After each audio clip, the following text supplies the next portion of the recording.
Pô, os caras, mano, o departamento de ADM da fé é uma... Os caras já não distribuem melhor o curso, tá ligado? Tipo, os caras colocam 28 créditos nos 4 primeiros semestres. Aí, tipo, no 7, no 6º, tem, tipo, 4 créditos obrigatórios. Bom dia, galera. Então a gente vai ter um desafio. O projetor não tá funcionando. O que significa que vai ser um baita de um desafio. Mas vai dar certo. A gente espera. Talvez, hoje a aula é especialmente longa, geralmente eu tenho 5 folhas aqui, hoje eu tenho 11. Então talvez a gente tenha que ficar tipo, uns 10 minutinhos a mais, até porque a gente não vai ter o projetor, então algumas coisas 10, 15 minutinhos a mais. Se alguém quiser sair, sinta-se à vontade. Bom, vamos começar. Primeiramente, na última aula eu esqueci de apresentar a gloriosa Bruna. A Bruna vai ser nossa camera woman. O trabalho dela já ficou sensacional, não sei se alguém assistiu a aula 2 e tal, mas enfim, ela gravou e bom, eu gostei muito do resultado, ficou bem bacana. Então Bruna, pessoal, Bruna. Segunda coisa, no final da última aula eu tinha comentado um negócio sobre um artigo de inteligência artificial e tal, e depois no grupo do WhatsApp um monte de gente começou a conversar sobre, estendeu a conversa, né? Fez indicação de livro, de canal no YouTube e de outras coisas. Então, agradecimento para essas pessoas, é muito legal, tipo, fortalecer a comunidade, eu fiquei muito feliz de ver aquilo, então continuem fazendo isso. Então, bom, as pessoas que eu vi fazendo essa conversa foram Arthur, Mike, Daniel e Matheus, brigadão. Talvez outras pessoas também. E depois, enfim, o pessoal se ajudando também, achei muito bacana isso. Formar essa comunidade é muito legal, continuem assim. Deixa eu ver, terceira coisa, hoje ou amanhã, enfim, no final de semana, a gente vai mandar um formulário, enfim, a gente vai pedir feedback de vocês de alguma forma para saber o que vocês estão gostando da aula, o que não está bom, o que pode melhorar, porque assim, é bom pra gente pode fazer a nossa aula cada vez melhor, e é bom pra vocês, porque vocês têm aulas cada vez melhor. Basicamente isso, hoje a gente vai falar mais de gráficos, de objetos, de classes e de variáveis. E a gente vai começar pelo último, por variáveis.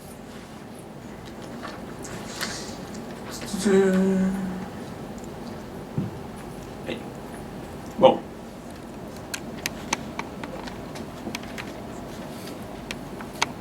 variáveis. As variáveis que a gente vai usar, elas não são tipo igual a variável x que a gente usa na matemática. Não, elas são mais legais. Essas variáveis, elas são tipo caixas.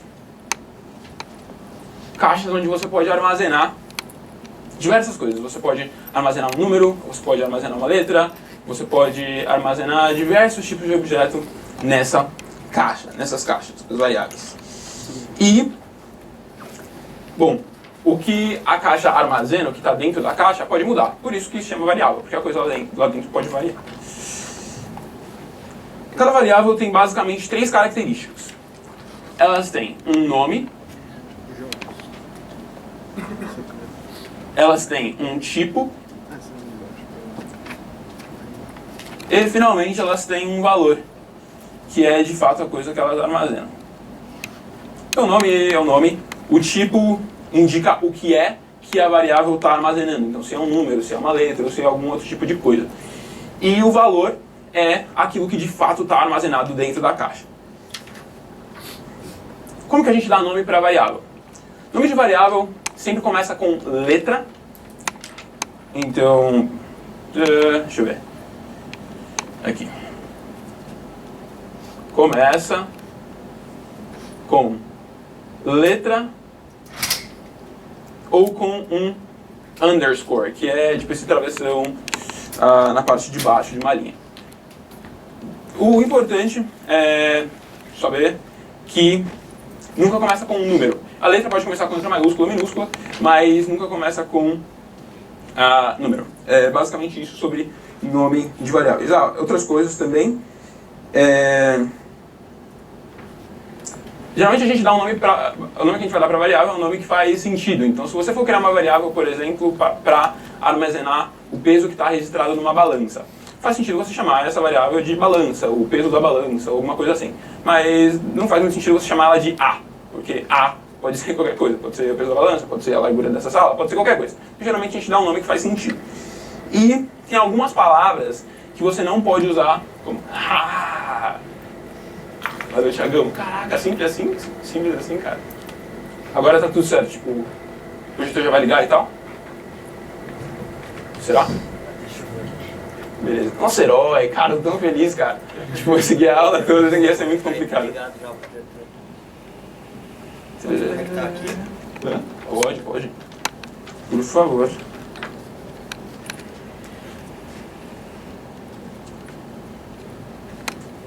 Nossa. Aí sim. Tava gravando alguma coisa aqui? Tava. Record and stop. Parou de gravar? Tá. Tadã. Tá, de boa. Beleza? Beleza, obrigadão mesmo, hein, cara. Valeu.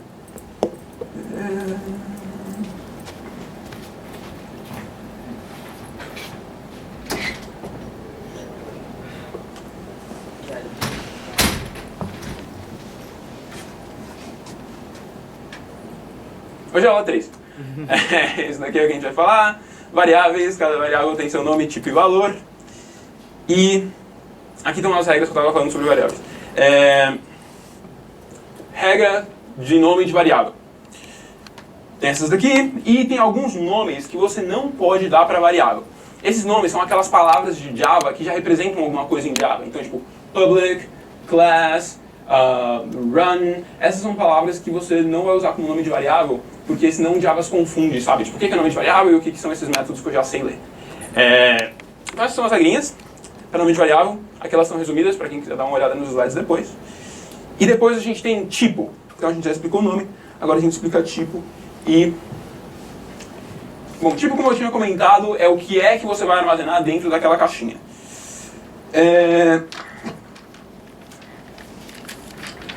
Você pode armazenar diversas coisas, mas tem os tipos primitivos de Java, que são esses 4. Os tipos primitivos, eles são os tipos que já vêm implementados na base do Java, que Java já entende. Esses tipos são AND, e AND significa número inteiro. Então 0, 1, 2, 3, 4, né? E número negativo também, né? 0, menos 1, menos 2, menos 3, tudo isso é AND. Então se você fosse armazenar algum desses números, você usaria um AND. Eles são do tipo AND. Um outro tipo é double, que são basicamente números reais. Então 2,5, 2,9, pi, raiz de 10, todos esses números são double, são números reais. Depois de double, a gente tem o tipo boolean. Opa! Também tem float, né? Também tem o quê? Float. Fonte de tipo. Float. Fonte de tipo. Real. Float. Fonte real? Não, float. Não tô conseguindo. Float. Float. Sim, em Java a gente não vai usar float. E eu acho que ele não é um dos tipos primitivos, talvez seja. Eu não tenho certeza, eu tenho que checar isso. Agora não tem como eu checar. Na próxima aula eu tiro essa dúvida com certeza. Beleza? O terceiro tipo é boolean.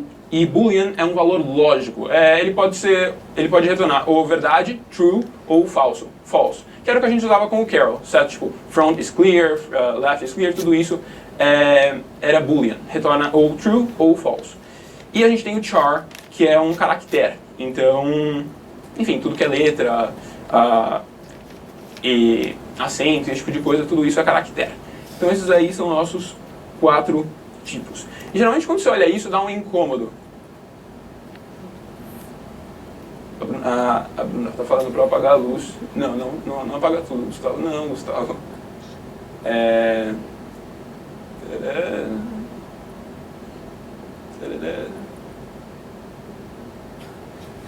Não, eu fiz certo.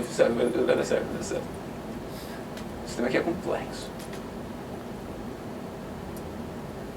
Tá bom assim, Bruno? Um pouco mais. Tá? Tirar. Mais luz. Foi? Beleza. Geralmente quando você olha esses 4 tipos dá um incômodo, né? Porque você fala, cara, tudo que é inteiro é real. Então por que eu preciso ter um tipo para AND e um para double? E isso pode ser respondido basicamente pela pergunta quanto e quantos. Por exemplo, você. Qual é o seu nome? Eu? Jade. Jade, pergunta pra mim, Gustavo, quanto você pesa? Esse tipo de pergunta, eu poderia te responder, eu peso 72,5 kg. Ou também poderia responder, tipo, eu peso uns 73 quilos, certo?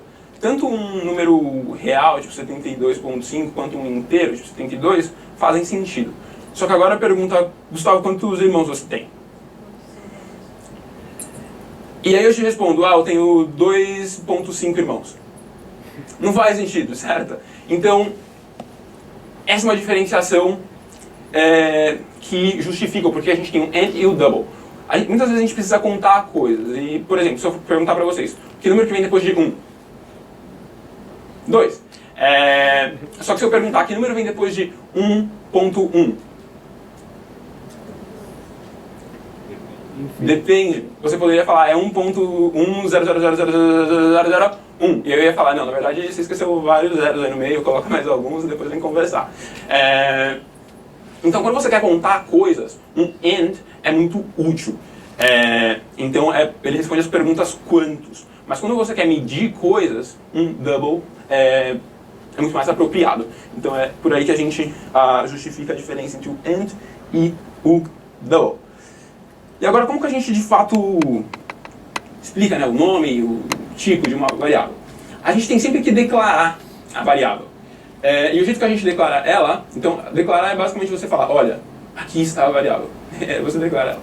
E o jeito que você faz isso é falando o tipo dela, então, por exemplo, um AND, e depois o nome dela. Então, ali, AND x. Você declarou a sua variável x. Você pode também dar um valor, inicializar um valor para aquela variável.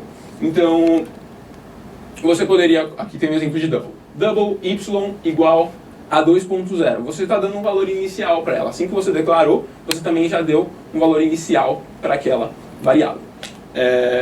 Você não precisa, você não necessariamente tem que dar um valor inicial, você pode declarar e depois dar um valor para aquela variável, que foi o que a gente fez aqui. Em uma linha a gente declarou e na outra a gente falou, o x vai ser igual a 12. Certo?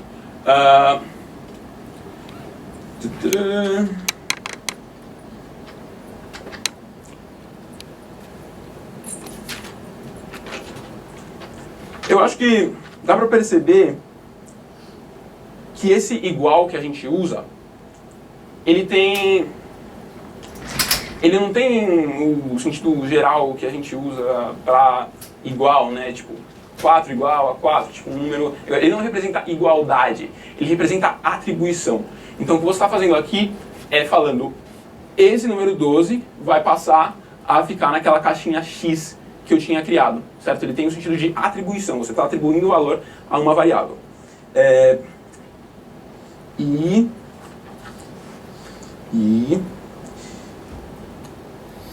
Bom, aqui, opa, manda. Tipo, no Java, a vírgula seria o ponto, é isso? Nossa, muito bem lembrado. Paulo perguntou se em Java a vírgula seria o ponto. Sim, quando a gente vai falar tipo 2,5, em Java a gente indica como 2.5, certo? O ponto funciona como que a gente usa como vírgula, geralmente. Valeu, Paulo. Tem coisas que a gente vai escrever em Java que muitas vezes matemáticos olhariam e falariam, cara, isso está errado. Por exemplo, x igual a x mais 10. Só que aí é justamente aquela coisa, o igual aqui ele tem o sentido de atribuição. Então o que você está falando aqui bom, primeiro você declarou o x e falou, o valor inicial dele vai ser 5. Depois você está falando, agora eu quero que aquele meu valor x seja igual ao valor que ele era anteriormente, mais 10. Então você sempre começa lendo da direita, na verdade. Você vai pegar o valor x, 5, somar com 10, 15, e vai colocar ele como novo valor de x. Faz sentido? Então agora o nosso x vai passar a valer 15. Agora a gente vai voltar para um programa que a gente tinha visto na última aula. E agora ele está com o nome certo. Na outra aula ele estava com o nome errado aqui. Bom, esse programa aqui, ele adiciona 2 números inteiros. Add two integers. E a gente vai fazer exatamente isso. Então nessa primeira linha, isso daqui é um console program, então a gente está falando basicamente println, que significa escreve isso na minha tela, então ele vai escrever. Esse programa soma 2 números inteiros. Depois, e agora você já consegue entender o que isso daqui significa, a gente está declarando uma variável end, chamada n1, e ela vai ser igual a um método. Esse método aqui, ele pede o número inteiro do usuário, ou seja, da pessoa que vai estar usando esse programa. Então, o readInt significa leia um número inteiro, pegue um número inteiro do usuário. E quando você for pegar esse número inteiro, para você indicar para o usuário, eu quero o número inteiro, você escreve uma mensagem. Então ele vai escrever essa mensagem, insira N1, que está pedindo para o usuário escrever um número que vai ser o valor dessa nossa variável N1. Depois a gente faz a mesma coisa para N2, a gente pede um valor para ser esse nosso N2.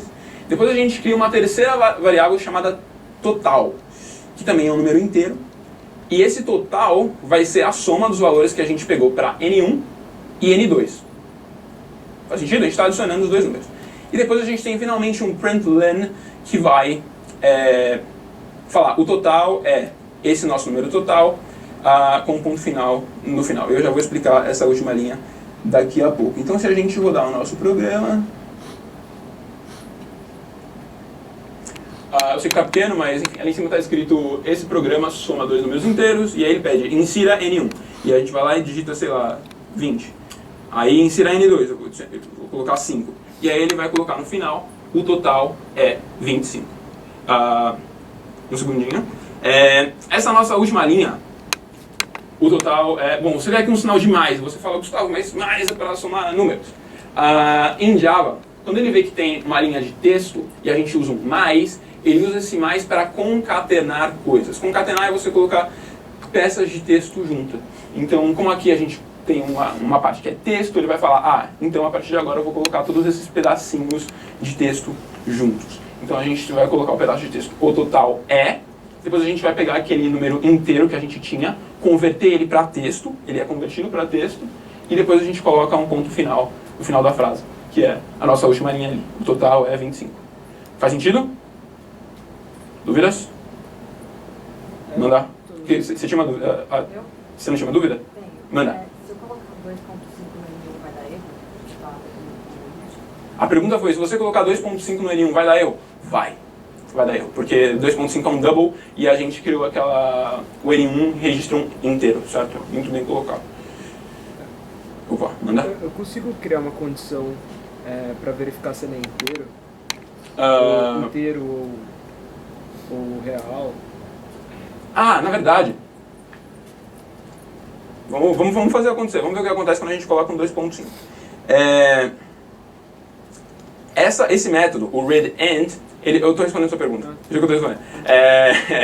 O readInt, ele é implementado de uma forma inteligente, de uma forma que é a seguinte: se eu colocar aqui um 2.5, ele vai falar, esse é um formato ilegal para o número int, certo? Porque ele está interpretando o inteiro.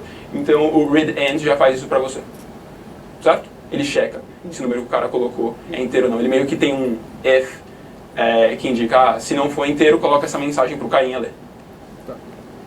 Beleza? Então, tipo, ele indica um erro, certo? Pode mandar? Eu posso fazer isso. Eu Manda. posso fazer desse jeito que eu vontade de colocar o inteiro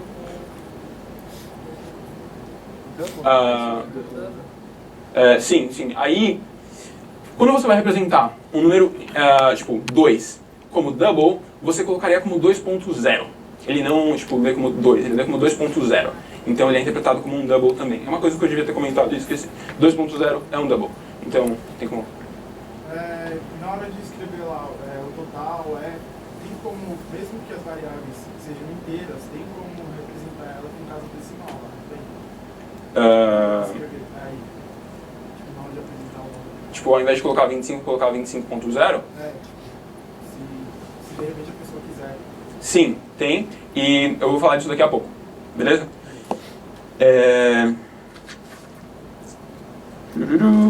Acho que eu tô...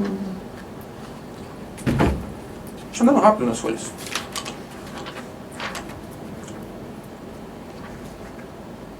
Tá. E muito bem, a gente falou isso tudo de variável e tal, aí você fala, Gustavo, legal, tudo muito lindo, variável e tal, só que na última aula você estava falando de objeto, de label, de rect, várias coisas. Como que isso se aplica nisso que a gente está vendo, de variável? Bom, acontece que você pode... Bom, eu acho que eu falo muito bom, cara, eu tenho que falar menos bom. Eu acho que interrompe o fluxo de ideias da aula e tal. A gente tem todos aqueles objetos, todas aquelas classes das quais eu tinha falado na última aula, que são de label, de oval, de rect, de angle e de line. E todas essas classes, elas são subclasses da superclasse de object. E repara que de object não é um objeto, é uma classe que armazena objetos. Então essa aqui é a superclasse, essa daqui é a subclasse. E, sendo elas classes, a gente pode criar objetos a partir delas. E esses objetos a gente pode armazenar eles numa variável. Então, agora a gente coloca as peças junto e a gente vai rodar o Hello Program, que a gente tinha rodado na outra aula, mas a gente vai rodar de novo, porque agora vai fazer muito mais sentido. Esse daqui é um Graphics Program, então eu criei aqui uma variável do tipo de label e eu dei o nome para ela, label, certo? E aí eu vou falar, essa variável vai armazenar um objeto do tipo label. E para você conseguir criar um objeto do tipo label, a gente usa o seguinte formato. A gente vai chamar new, que vai basicamente falar, eu quero que você me dê um objeto a partir da classe de label. A gente vai usar o new, depois a gente vai colocar o tipo de label. Depois a gente vai colocar entre parênteses alguns argumentos. Os argumentos vão dar as características desse objeto que a gente está criando. Então a gente vai colocar aqui Hello World, que vai ser o texto que vai aparecer no meu label. E aqui estão as posições que eu vou explicar melhor daqui a pouquinho. E a gente roda esse programa. E a gente tem aqui o nosso Hello World. E eu vou explicar aqui esses outros passos, esses outros comandos. Posição. Posição, o que é aquele 100, aquele 75, como que a gente usa eles? Todas as medidas que a gente for usar em Graphics Programs são em pixel. Então quando a gente fala 100, são 100 pixels, 75 pixels. E a gente começa as coordenadas de um canvas vão. Bom, no eixo X, a gente aumenta da esquerda para a direita, então aquele ponto inicial. Deixa eu deixar aqui mais para baixo que eu consigo apontar. Aí. Esse ponto aqui é o ponto 00. No eixo X a gente vai aumentando ele para cá. E no eixo Y a gente aumenta ele para cá. Então, tipo, quanto maior for o número que você colocar como primeiro argumento, aí ao invés de 100, mais para lá ele vai ficar. Então, se o 100 ficou aqui, o 200 ficaria tipo aqui. Certo? E o Y, bom, é a mesma coisa, só que tipo para baixo. Tá? Com o de label, esse 100 e esse 75 são esse ponto aqui. Eles são o canto inferior esquerdo do label. Tá? Então o ponto 175 vai ser onde o canto inferior esquerdo do label vai se encontrar. Tá? Faz sentido? Beleza? E aí depois a gente tem a gente fala, né? Quando a gente cria um objeto, ele vem com algumas características de fábrica, algumas características padrões. Só que a gente pode alterar elas. Algumas dessas características são tipo a fonte, a cor da fonte. A gente pode mudar elas. A gente pode mudar elas usando métodos. Esse primeiro método que a gente usou é o setFont. Significa justamente faça com que a fonte daquele objeto seja essa que eu vou te dar entre parênteses. E bom, em Carol, o único objeto que tinha para a gente usar os métodos, então para falar move, para falar turn left e etc, era o próprio Carol. Só que agora a gente vai começar a ter um monte de objeto na nossa tela. E a gente precisa de alguma forma indicar, eu quero usar esse método nesse objeto. E o jeito que a gente faz isso é colocando o nome da variável primeiro, e depois ponto, e depois o método que a gente quer usar nela. Então aqui a gente usou para mudar a fonte, depois aqui a gente usou para mudar a cor da fonte. E a gente usou setColor, depois a gente colocou aqui, e a gente vai ver um pouco mais sobre esse formato daqui a pouco. E por último a gente fala addLabel, que tudo isso que a gente fez antes de addLabel estava editando o label dentro daquela caixinha onde ele estava armazenado, mas não na tela, ele não tinha sido adicionado na tela ainda. Só depois que a gente fala addLabel é que ela vai ir para o nosso canvas, ela vai para a nossa tela. Beleza? Então, o label na primeira linha ali é o nome da tua variável, tu define o que tu quiser ali. Exato. O label é o nome da variável. Sigamos. Uma coisinha. A gente fala que o nosso objeto, o label, nesse caso, ele é o nosso recebedor. Ele é o lugar onde a gente vai estar, em quem a gente vai estar chamando os métodos. E os métodos a gente pode chamar também de mensagens. Mensagens que a gente está mandando para o objeto. São só outras formas de chamar a mesma coisa.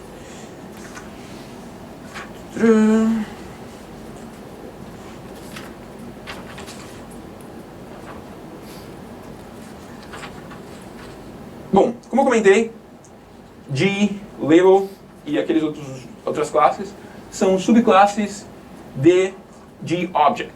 Sendo elas subclasses, elas herdam métodos que estão definidos em G-Object, certo? Métodos que funcionam em G-Object, a gente pode chamar nos outros também, de Label e tal, em todos os outros, porque elas são subclasses de G-Object e, portanto, elas herdam tudo que o G-Object tem.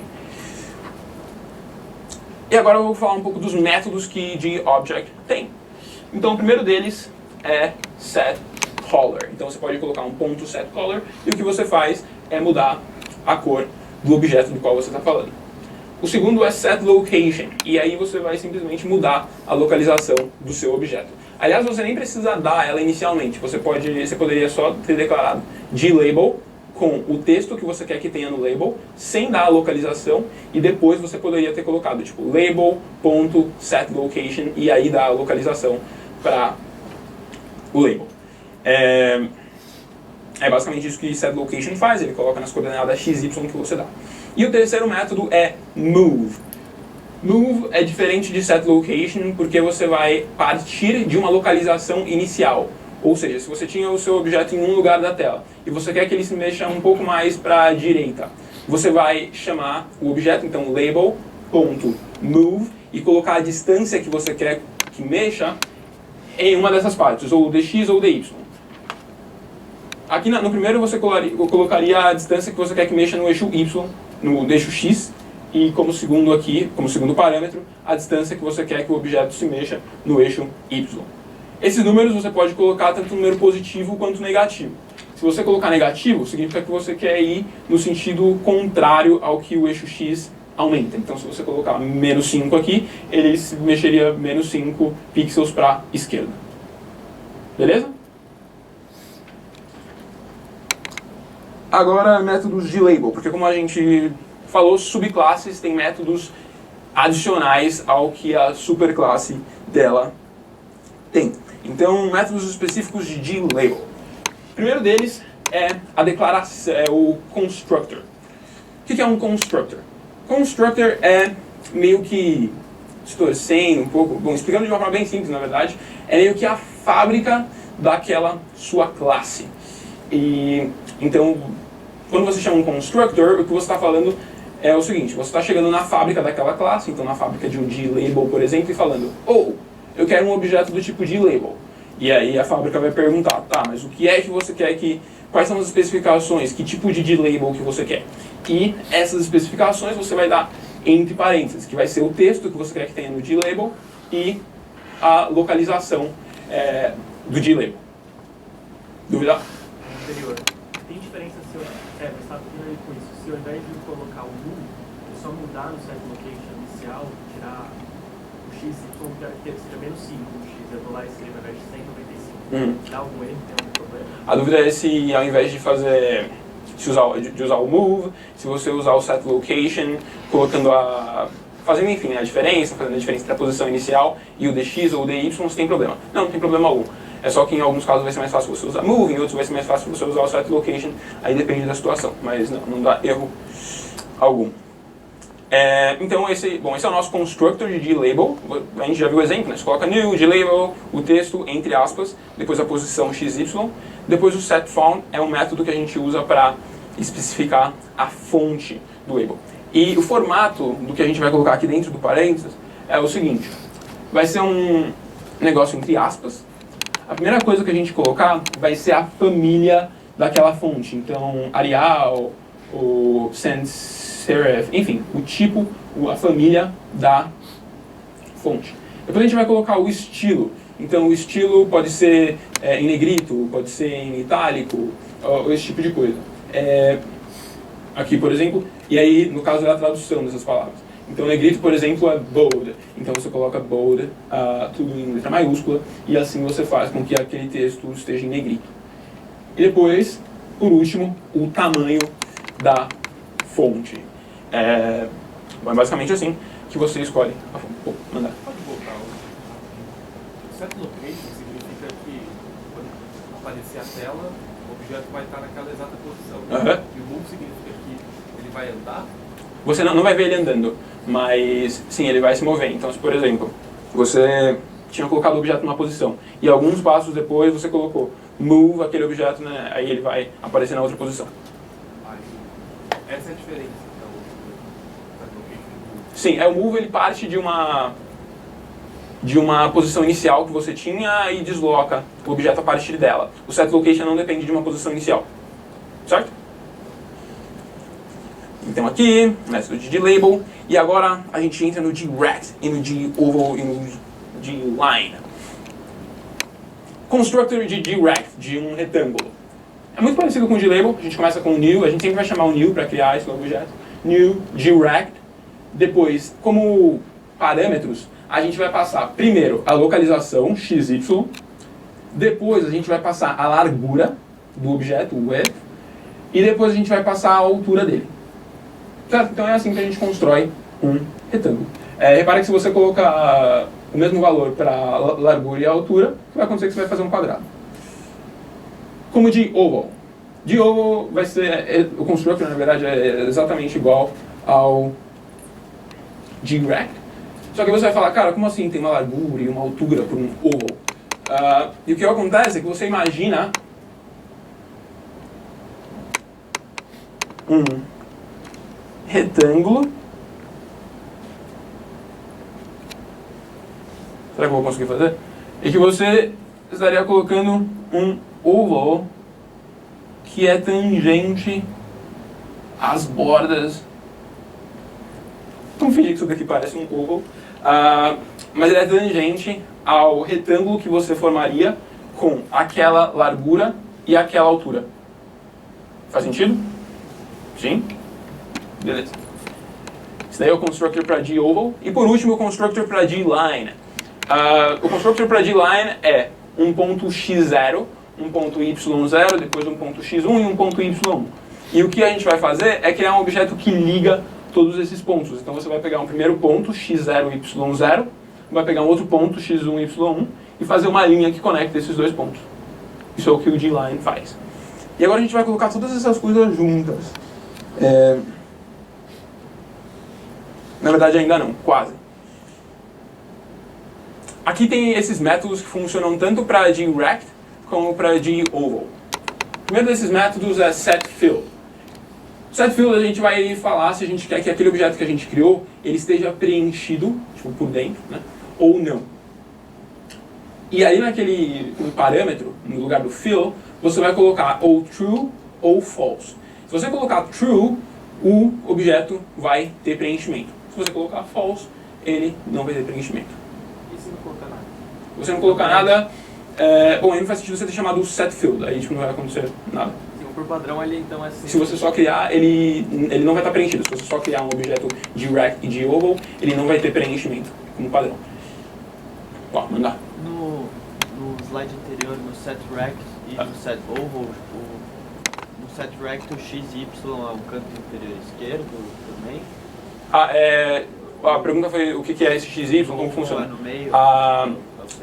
É o ponto, no caso do rect e do oval, é o ponto superior esquerdo. Então é esse ponto aqui. Para um oval, ele pegaria esse ponto aqui também do retângulo imaginário que a gente tem. A gente vai ver daqui a pouco, a gente vai dar exemplo. E aí vai dar para ver isso daí acontecendo. Dá para usar o move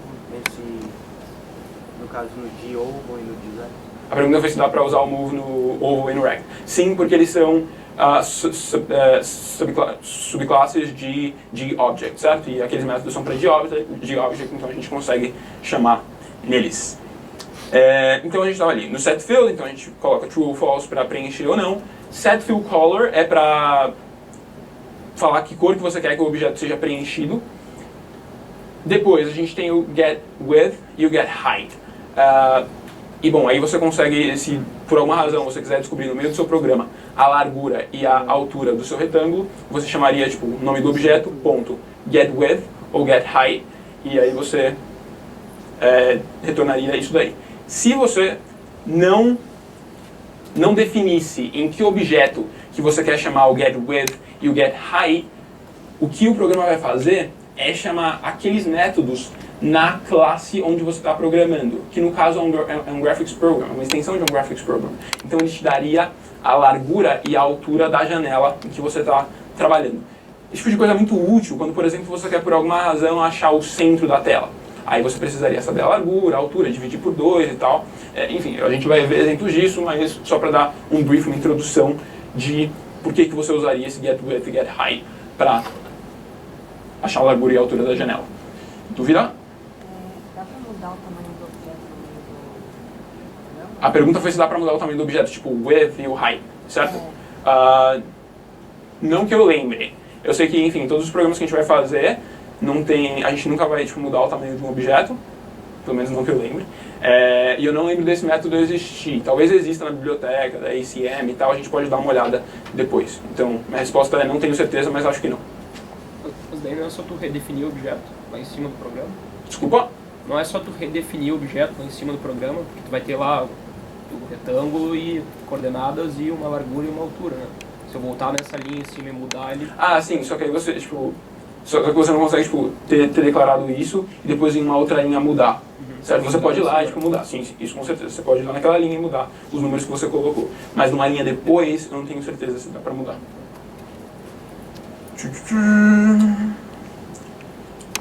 Agora, na verdade, a gente vai colocar tudo isso junto, porque eu sei que eu falei muito, é muita informação.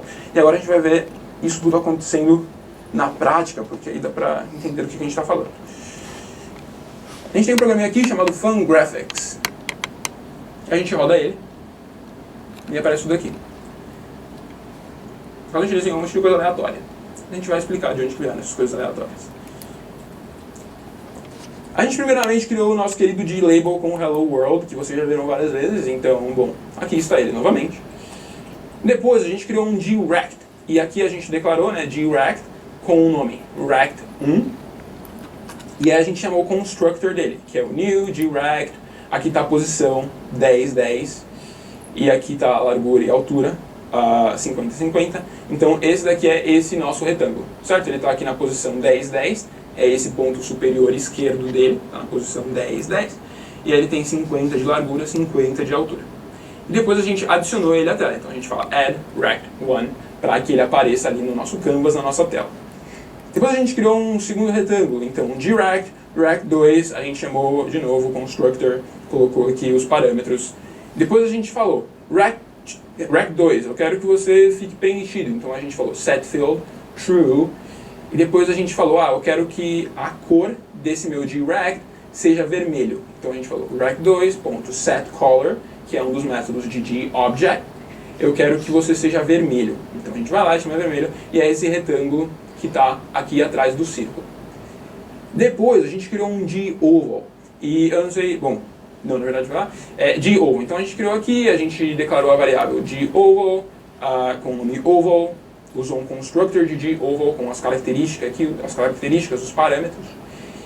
Depois a gente falou, eu quero que você fique preenchido e que eu quero que sua cor de preenchimento seja verde, e depois a gente finalmente adicionou o oval à tela. Eu acho que eu tinha comentado na aula anterior que quando você tem um canvas, um graphics program, é como se você tivesse um mural e você vai tipo, colando uma coisa em cima da outra. A gente primeiro tinha colocado na tela o retângulo 1, o rect1, e depois a gente criou o nosso oval na mesma posição, então ele foi parar em cima do retângulo, então por isso que ele aparece em cima do retângulo. Repara que eles ficaram exatamente um em cima do outro porque eu usei a mesma localização para os dois e a mesma largura e altura, que é exatamente o que a gente tinha visto ali, certo? Do retângulo imaginário, com o círculo dentro. O que a gente está falando é demonstrando como isso acontece. Esse oval foi traçado a partir de um retângulo que teria essas características e esse círculo tipo, caberia dentro desse retângulo, certo? Beleza? Se Se eu tivesse dado o comando do oval antes do retângulo, o retângulo sai na frente dele. Isso, exatamente. A pergunta foi se você tivesse dado o comando de adicionar o oval antes do retângulo, se o retângulo apareceria em frente a ele. Sim, isso depende da ordem do add, tá? É onde você coloca cada um dos adds. Qual que é a diferença entre set fill color e set color? Porque parece ser a mesma coisa. Set color vai mudar a cor do objeto como um todo. Então não só é a cor interior, mas a cor das bordas também. E algumas vezes você vai querer só mudar a cor de dentro e deixar a borda de outra cor. Como a gente usou o set fill color aqui no oval, deve ser muito difícil de ver, não sei se vocês conseguem, mas a borda desse círculo ainda é preta, porque a gente só mudou a cor de dentro, a gente deixou a cor de dentro verde. Bom, depois a gente vai criar um de line, a gente vai chamar de line 1, a gente vai chamar o constructor, e aqui a gente tem o ponto 100, 150, que é esse ponto, depois o ponto 200, 175, que é o ponto onde essa linha acaba, e depois a gente adiciona a linha, então ela vai aparecer aqui.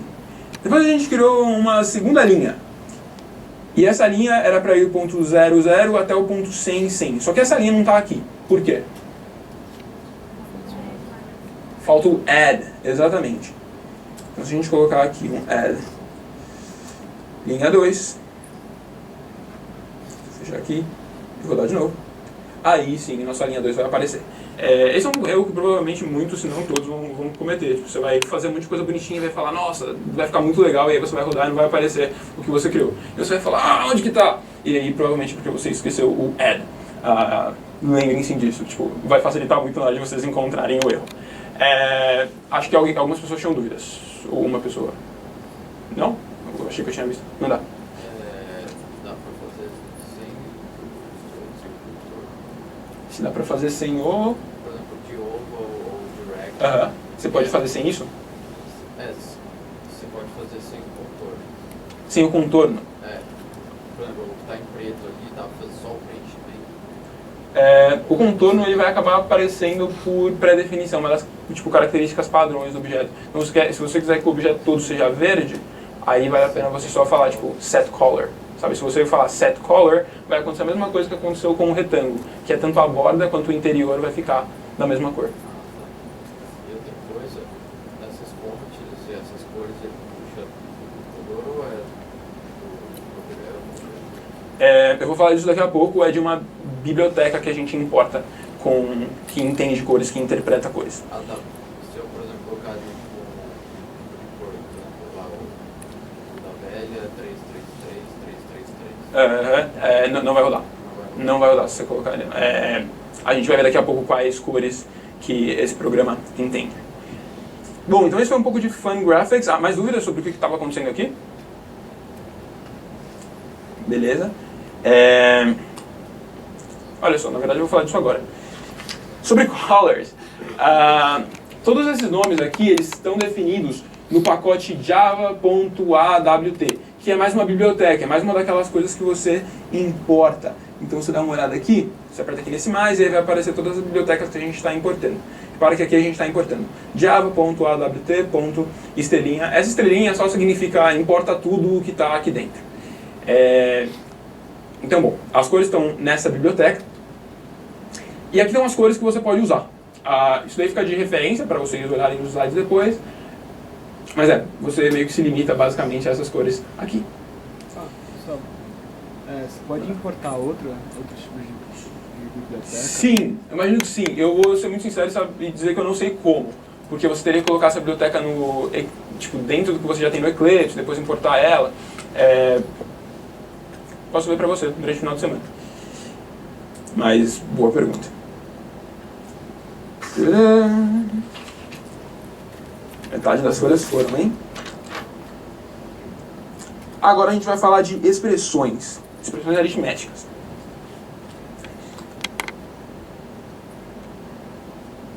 Bom,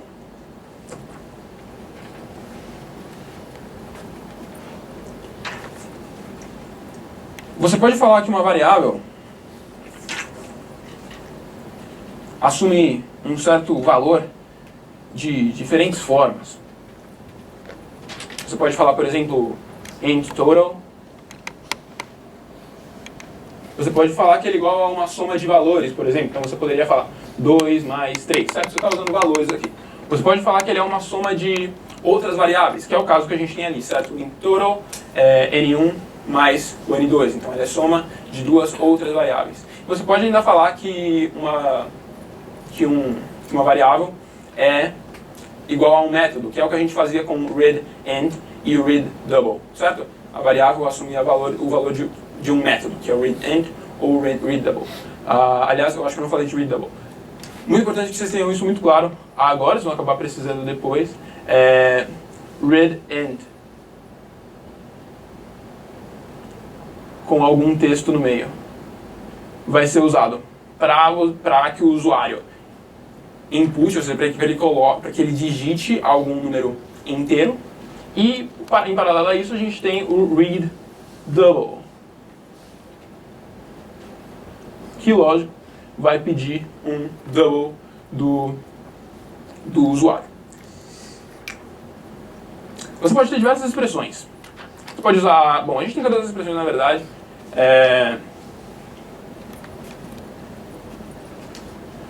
A gente pode usar soma, a gente pode usar subtração, a gente pode fazer multiplicação, a gente pode fazer divisão.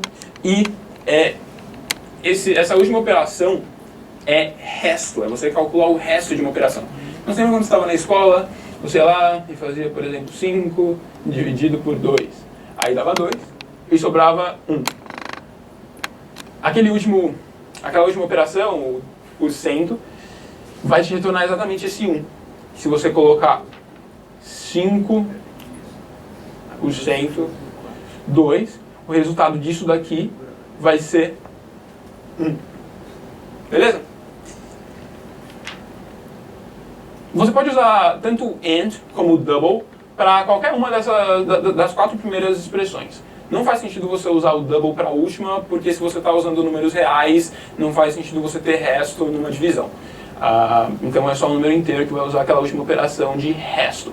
Quanto às outras você pode usar tanto para inteiro quanto para double.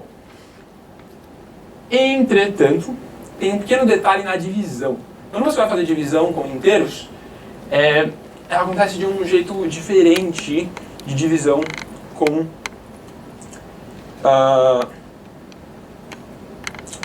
vou voltar para cá. Ela acontece de um jeito diferente de divisão com doubles. Então se você fizer, por exemplo...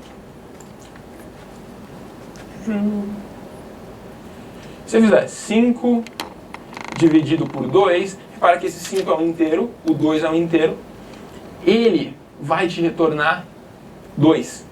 Ele faz essa divisão e ele joga o resto fora.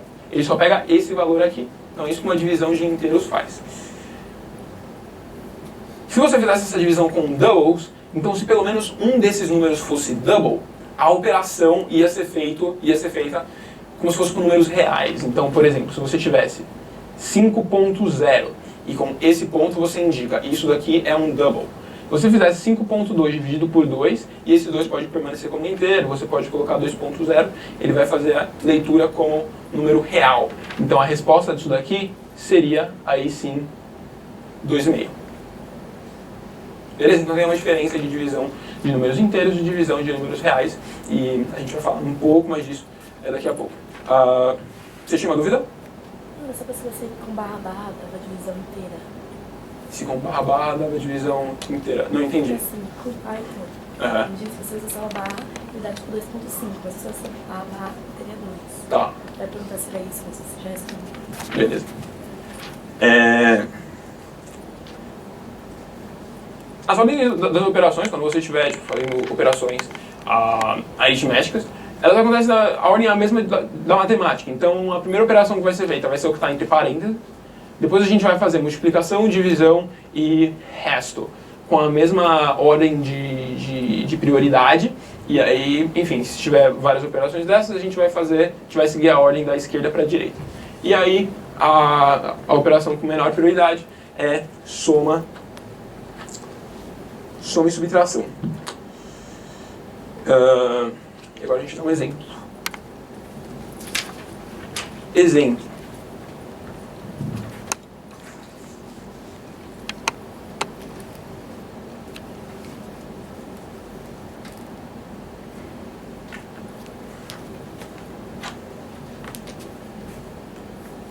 Bom, vamos dizer que você declara aqui um x.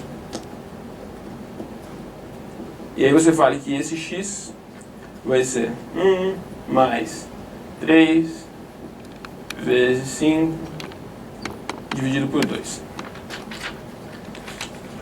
Como que a gente faz essa operação? Primeiro 3 vezes 5, então isso daqui daria 15. Depois a gente dividiria por 2. 15 dividido por 2 vai dar 7, porque é uma divisão com números inteiros, certo? Então isso daqui vai dar 7 pra gente. Então a gente faria 1 mais 7, então o x ia ser 8. Todo mundo entendeu? Sim? Só um exemplo aí pra gente entender como funcionam as operações. Se eu definisse o x como um double, eu preciso botar em algum dos números 3.0 ou ele entende já? Posso botar só 3? Ele entende que vai ser um 3.0. Se colocar 3.0. Declarar. Sim. E, Gustavo, Opa. se por exemplo, eu quiser saber o resto, eu não preciso. Tipo, no caso ele eu não sei como é que eu pergunto isso. Tipo, se eu quiser saber o resto da divisão entre 11 e 2, certo? Eu só boto 11 porcentagem 2 e aí ele vai me retornar o resto, é isso? Isso aí no caso tipo, você teria que. A pergunta foi como que você conseguiria, por exemplo, o resto da divisão 11 por 2. Você teria que declarar uma variável, né, tipo int x igual a 11 por cento 2. E aí o x, a partir dali, ia armazenar 1. Beleza. Tá?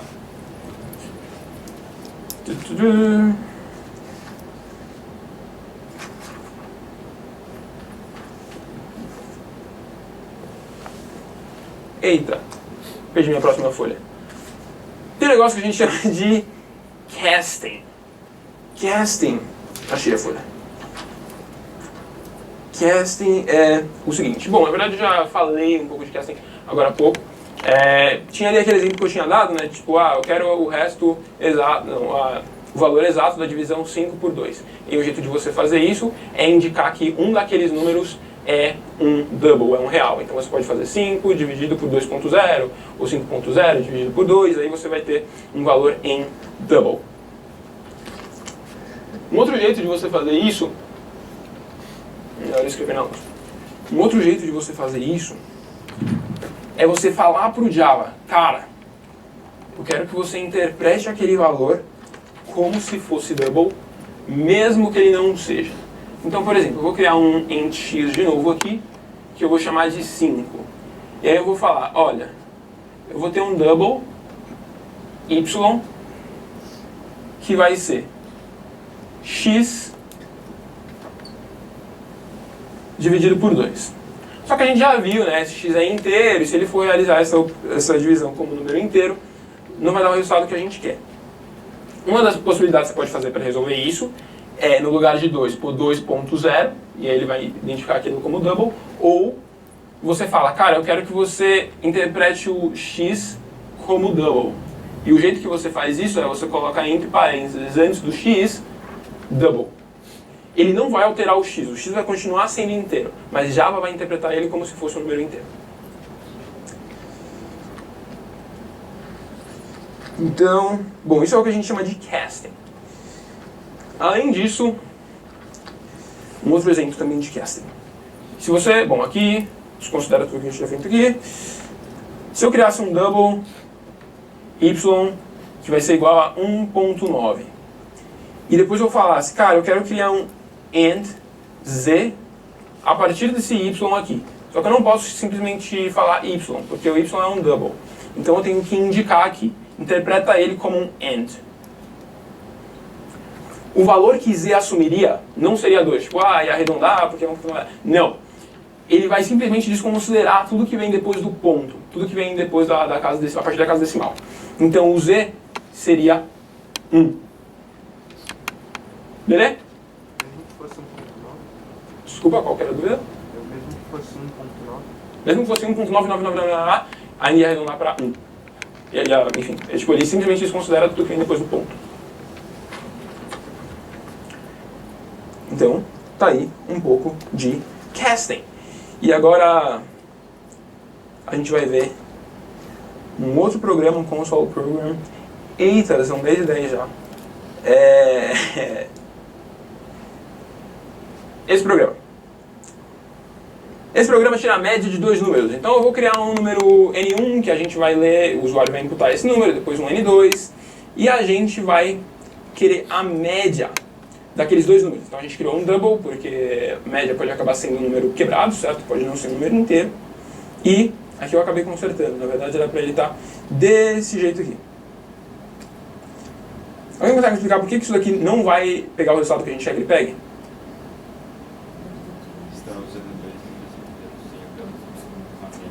Primeira coisa, você está usando dois números inteiros, certo? E o que a gente tem que fazer é interpretar esses números inteiros como doubles para conseguir fazer uma operação de double corretamente. Além disso, algum outro erro? A gente precisa do parênteses, porque aqui o que a gente está fazendo é pegar o N1 e depois somando com a metade de N2. Então, se eu rodar esse programa do jeito que ele está agora,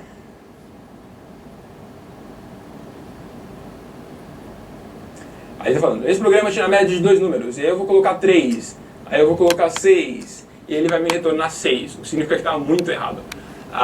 Então a gente vai lá, faz as correções que vocês indicaram. Primeiro eu vou colocar aqui entre parênteses N1 e N2, então primeiro eu somo os dois, e só depois você vai dividir eles por 2, e aí eu vou indicar, cara, essa parada aqui é um double, eu quero que você interprete ela como um double. Alternativamente, ao invés de colocar isso, esse double, você poderia ter colocado 2.0 aqui, e também faria a operação corretamente. Então agora, se a gente rodar, e a gente colocar 3 e 6, vai sair ali 4,5, que é o valor correto. Fizemos aí o average, a média de dois números. E agora eu vou falar um pouco de como você pode indicar a mesma coisa escrita de formas diferentes. Aqui eu estou falando x igual a x mais 1. Então, por exemplo, se eu tivesse criado uma variável x e tivesse falado int x igual a 3, e eu falasse, cara, eu quero adicionar uma unidade a esse número, eu poderia falar x igual a x mais 1, e ela assumiria o valor de 4 agora. Certo? Todo mundo junto? Beleza? Beleza. Um outro jeito de você falar, quero adicionar uma unidade a esse número, é falar mais igual 1. O que essa linha faz, ela pega o x do jeito que ele estava antes e adiciona 1 a ele. E um outro jeito de fazer a mesma coisa é falar x mais mais. Você vai estar adicionando, você está fazendo a mesma coisa que essa primeira linha. E aí você vai pensar, eu lembro disso daqui. Quando a gente usava for loop no Carol, eu falava i mais mais. É exatamente isso. Quando você estava fazendo aquele for loop, a cada vez que você rodava o for loop, você somava uma unidade ao i. Daqui a pouco eu vou voltar em for loop e isso daqui vai fazer mais sentido. Como subtrair 1 da variável x? A gente pode falar que x igual a x menos 1, ou a gente pode fazer, que é muito parecido com isso, só que ao invés do mais você coloca um menos. Então, x menos igual 1. Faz a mesma coisa que essa linha. E aqui um x menos menos, mesma coisa. Multiplicação, você pode falar x igual x vezes 2. Ou você pode falar x asterisco vezes igual 2. Vai fazer a mesma coisa que essa primeira linha. E divisão, similar, x igual a x dividido por 2. E aí depois eu falo, eu vou escrever isso de outro jeito, você escreve desse jeito. Faz sentido? De boa? Beleza. Agora a gente vai falar de constantes. Até agora a gente só tem registrado valores em variáveis. Só que tem algumas coisas que você não quer mudar o valor, você quer deixar o valor igual, então ela não pode ser uma variável. E isso vai ser uma constante. Exemplo de lugar em que você usaria constante. Imagina que você quer usar π. Você vai aí um monte de vezes no seu programa, porque você tem que calcular a circunferência, área e várias outras coisas. E aí você poderia ir lá e falar, eu vou criar aqui... Toda vez que a gente for criar constante, constante vai ser sempre escrito com letras maiúsculas. Então, se eu fosse criar lá, double π igual a 3.14. Só que se você fazer isso daqui, pode vir um cara sacana no meio do seu programa, então lá embaixo, e falar, cara, na verdade eu quero mudar o valor de π, eu quero falar que π vai ser, sei lá, 6. E o cara quer falar que o π é 6. Você não quer isso, você quer que o π tenha um valor constante. E aí tem um jeito que você pode indicar isso. O jeito que você indica isso é da seguinte forma. Você vai começar escrevendo private. E geralmente você vai inserir esse valor no começo de um no começo da sua classe. Então, antes de escrever o run e tal, você vai escrever ali todas as suas constantes. É geralmente um jeito legal de fazer. Eu vou mostrar exemplo, vai dar tudo certo. Mas enfim, private, depois static, e esse static simplesmente significa, esse vai ser o valor para todos os lugares que eu for usar o pi. Então, se eu for usar para calcular a circunferência, se eu for usar para calcular a área, é sempre esse valor que eu vou usar como pi. E depois, final, que é para falar, esse daqui é o valor final, não quero que ninguém mude. É longo, e tem um ponto e vírgula no final. É longo, mas é assim que a gente declara constante. O nome da constante é private static final, o tipo da constante, depois o nome dela, com letra maiúscula, e depois o valor que você quer que ela tenha. Por que a gente cria constante? Porque, bom, imagina que você vai usar o pi em vários lugares do seu programa. É muito legal você poder digitar só pi, e não ter que escrever tipo 3.14 toda hora que você for usar. Além disso, digamos que chegue um físico e ele fala, cara, 3.14 dá resultado errado quando você vai, tipo, se você for fazer um negócio de cálculo com átomos e etc, e você usa um pi 3.14, os átomos não vão se chocar, aí vai dar errado. Você tem que fazer algo mais preciso para pi. Então o cara vem aqui e edita, sei lá, eu acho que depois disso daqui vem 15, 9, 6. Você pode editar ali, e aí vai editar pro programa todo, certo? Você não tem que procurar por esse valor no programa todo para editar ele. Então são essas aí algumas vantagens do nome da constante. É importante também fazer sentido, então ali é pi. Se você for por alguma razão registrar o valor 72, não dá um nome para variável de 72, porque você pode ter que mudar ela, e aí esse nome não vai mais fazer sentido. Você tem que dar um nome que indique o que aquela constante representa. Agora a gente vai falar de expressões booleanas. Expressões booleanas. É isso? Acho que sim. Não esqueci de nada.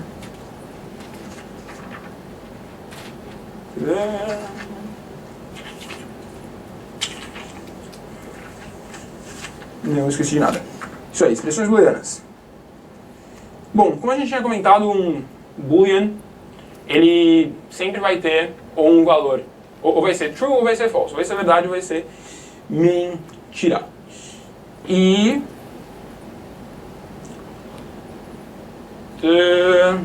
vou dar um exemplo de onde isso aparece. Vamos dizer aqui que a gente declare um bool P, eu vou chamar de P.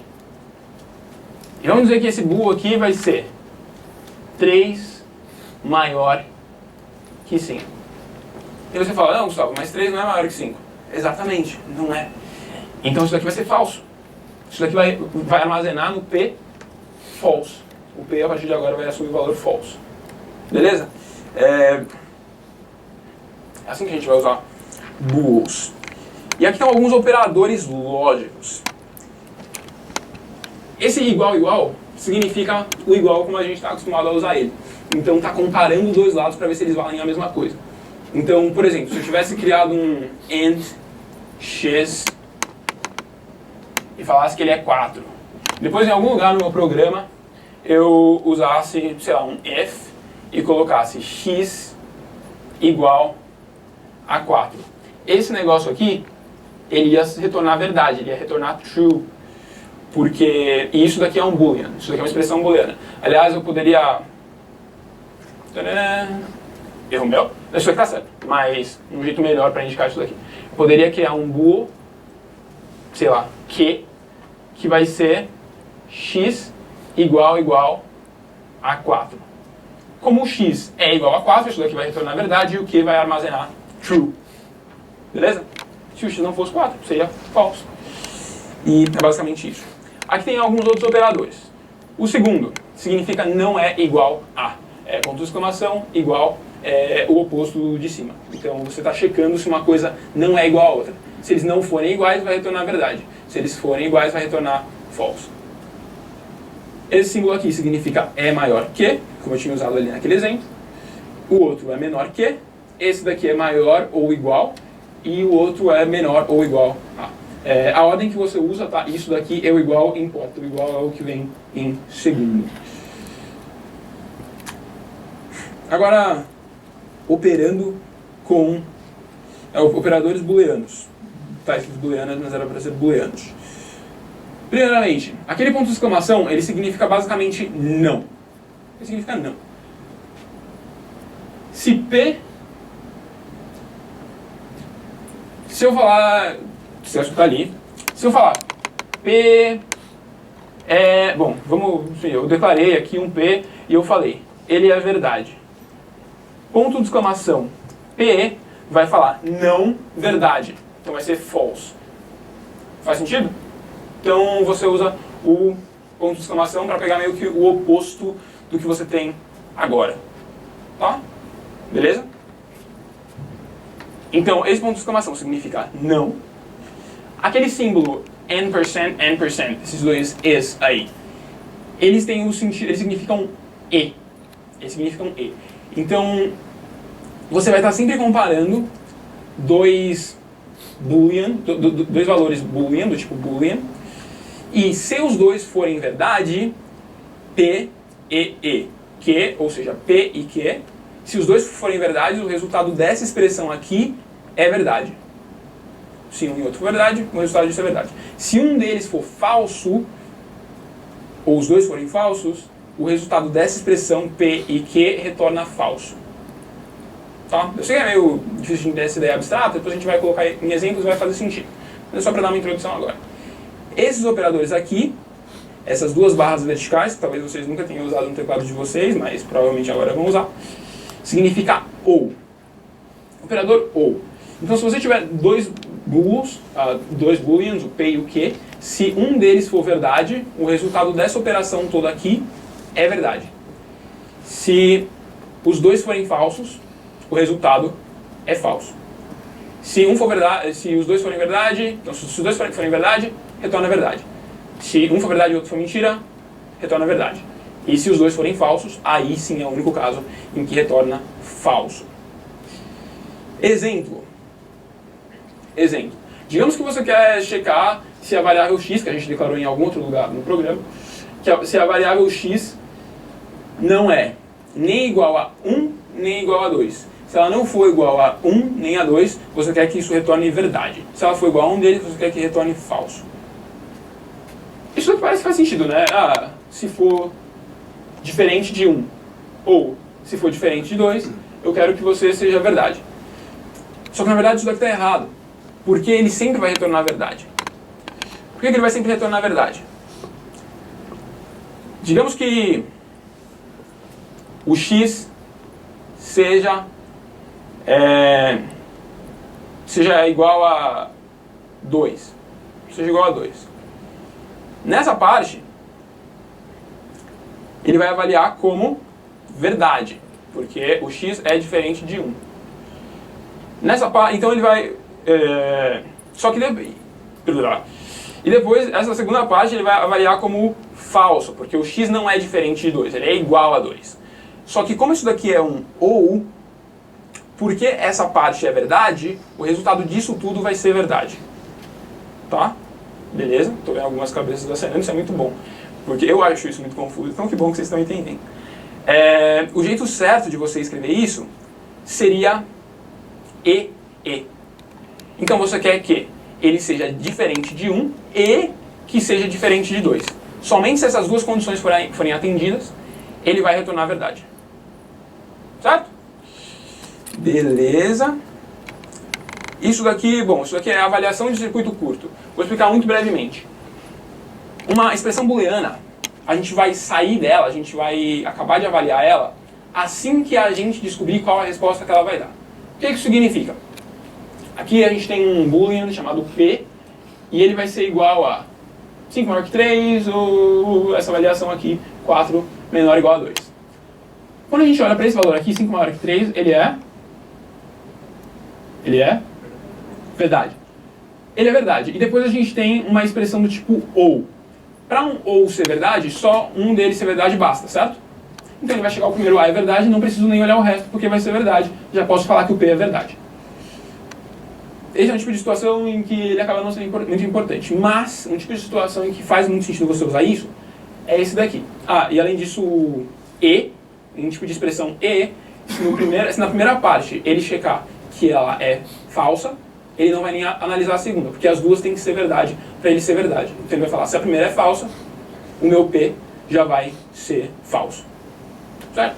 Bom, aqui está um exemplo que é o seguinte: se o P for diferente de 0 e se y dividido por x for igual a 0, eu quero fazer, aliás, não é nem um C. A gente está falando do P vai ser igual a essa expressão booleana aqui. Por que faz sentido a gente fazer ela? Se a gente tiver um x igual a 0, isso daqui vai retornar falso, certo? Porque o x não é diferente de 0. Então isso daqui vai retornar falso. E a gente nem vai olhar para isso daqui. Por que é bom a gente não olhar para isso daqui quando o x for 0? Porque a gente teria uma divisão por 0, e divisão por 0 geralmente dá erro, dá números que o computador não consegue interpretar direito. Então, para evitar dividir por 0, a gente faz esse primeiro check aqui. Se o x for diferente de 0, depois eu checo se o y dividido por x é 0 também. Se for 0, então nem vale a pena fazer a divisão, porque ia dar erro, então eu já quebro, eu já consigo, eu nem olho para o resto, eu já falo, o P vai ser falso. Beleza? Mandar. Pode voltar? Posso. Nesse exemplo que você deu, Aham. você quer que x seja diferente de 1 e 2, então. Aham. É um pressuposto. Ah, sim, foi só um exemplo que eu dei. Digamos que você queira checar se o x é diferente de 1 e diferente de 2. Que é diferente desse outro exemplo em que divisão por 0 sempre dá problema. Tá? Beleza. Linhas de comando. Linhas de comando. Isso aqui é um exemplo em que você pode usar... Bom, não esqueci de nada? Acho que não esqueci de nada, hein? Não esqueci de nada. Esse daqui é um exemplo de lugar em que você vai usar vários if e else statements um atrás do outro. Digamos que você queira checar se a nota do aluno foi maior ou igual a 90. E se ela for, você quer checar println A. Então o cara tirou A se ele tirou mais ou igual a 90. Se ele não tirou mais ou igual a 90, a gente fala um else. E junto ao else, a gente coloca um outro if statement. Então a gente vai começar a checar agora outras coisas. Então, se a nota não for maior ou igual a 50, eu quero checar outra coisa. Se a nota for maior ou igual a 80, eu quero println B. Então o cara tirou um B se ele tirou alguma coisa entre 80 e 90. Depois um outro else if, se a nota do cara for maior ou igual a 70, eu quero colocar C. E se não for nenhuma dessas, aí, enfim, a gente coloca uma carinha triste, porque sim. Repara que, nesse tipo de situação, a gente sempre vai executar só uma das coisas que está dentro de um if statement, certo? Não tem como eu executar, tipo, isso, o print A, e o println B, certo? Eu vou executar uma das coisas que está aqui dentro, não tem como eu executar mais de uma. Todo mundo entende o que está acontecendo aqui? Beleza? Dúvida? Então, é que eu estava pensando que nesse caso a gente também pode usar switch. Pode usar switch, que é o que eu vou falar agora. Switch eu vou passar rapidinho, na verdade tudo que for com switch a gente pode escrever com if else. Eu vou passar muito rapidamente, quem quiser pode tirar dúvidas sobre isso depois. Mas agora eu vou passar muito brevemente. Digamos que você criou uma variável dia que vai pegar um dia que o cara vai colocar como input. E a gente vai pegar isso como um número inteiro. Então se for tipo 0 vai ser domingo, se for 6 vai ser sábado. Switch vai fazer o seguinte, a gente vai falar switch, o switch vai acontecer sobre a operação dia. Então a gente vai ter diferentes comandos dependendo para o caso, para o case do dia. Então, se o dia for 0, então a gente escreve case 0, a gente quer executar o que está aqui. Então a gente vai println domingo e depois a gente vai break indicando. Bom, pronto, executei o que tinha que executar, eu vou sair do switch e continuar executando o que eu tinha que executar.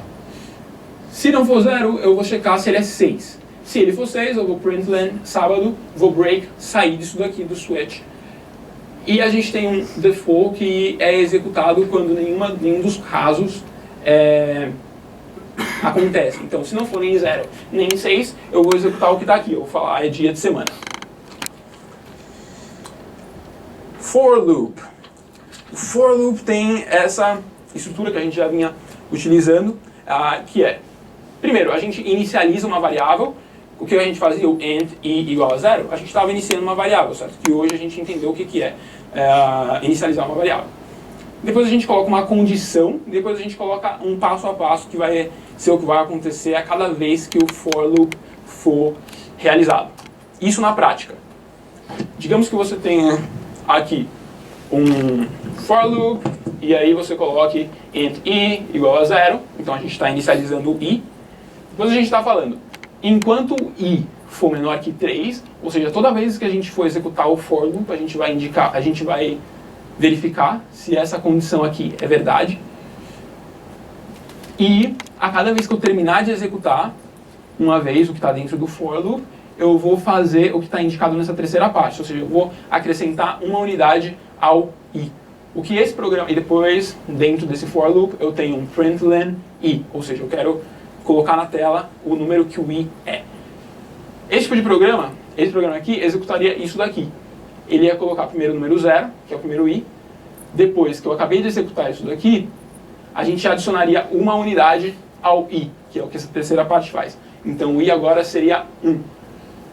O i seria 1, ainda é menor que 3, então a gente pode executar o que está aqui dentro. A gente colocaria 1. Depois adicionaria mais uma unidade, o i seria 2, ainda é menor que 3, a gente executa o que está aqui. Depois adiciona mais uma unidade, ele vira 3. E aí ele deixa de ser menor que 3, então a gente não executa o que está aqui e continua seguindo o que tem depois. Beleza? Mandar. Se eu colocar assim, i menos é daí?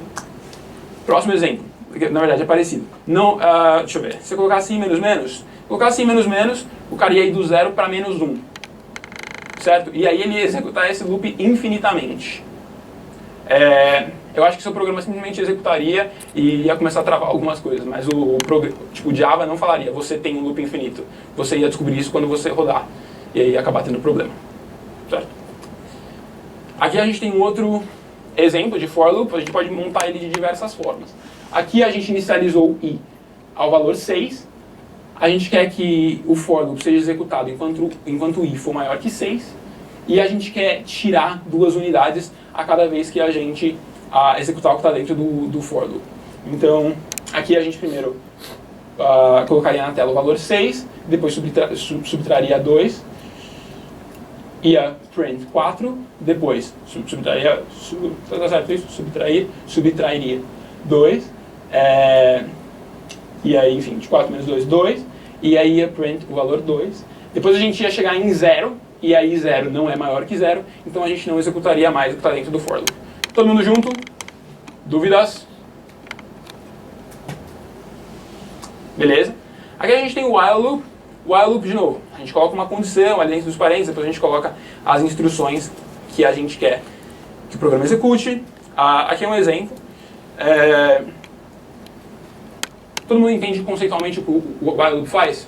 Se sim, eu vou pular isso daqui, porque estamos com pouco tempo. Quem quiser pode dar uma olhadinha nos slides, se tiver dúvida sobre o que está aqui, é só perguntar para mim. Mas, de novo, a gente tem uma condição, checa, enquanto ela for verdade, a gente executa o que está dentro do while loop. Bom, a lição... desculpa o acento no i. Acontece. A lição 2. Bom, quantas pessoas terminaram a lição 1? Algumas. Eu acho que vocês viram no grupo, a gente estendeu até às 7 horas da noite hoje, então só ainda tem um tempinho. Mesmo que você não terminar, envia, tá, para você receber correção no que você fez. Como eu já comentei na primeira aula, se você não fizer a lição, nada ruim vai acontecer. Se você não terminar a lição, nada ruim vai acontecer com você. Pelo menos não diretamente. O que acontece é que todos os problemas das lições, eles são feitos em níveis de dificuldade que meio que te preparam para o próximo nível da aula, sabe? Então, se você começa a não fazer muitos problemas, se você nem tenta fazer a lição, você acaba ficando muito para trás e fica cada vez mais difícil de acompanhar a aula. Por isso a gente recomenda, faz todos os problemas e tal. Tendo dúvida, fala com a gente, envia no Piatra. Eu acho que lá é o jeito que a gente responde dúvidas mais rapidamente, principalmente no final de semana. Durante a semana é mais complicado pra gente. A lição 2 vai ser liberada hoje. Vai ter algumas coisas lá que vocês não vão conseguir fazer, talvez. Talvez vocês consigam. É um desafio. A princípio, o prazo dela é para quarta, mas talvez a gente estenda um pouco. Então, acho que é basicamente isso da aula de hoje. Dúvidas sobre tudo que eu falei? Eu sei que a aula de hoje foi rápida e foi muito conteúdo. Teve o atraso por causa do projetor e tal, mas eu espero que tenha dado para entender. Beleza? Quem tiver algum problema com a aula 1 e tal, por favor, só vir falar comigo. Aliás, com a lição. E é isso. Bom, obrigado, gente. Bom final de semana.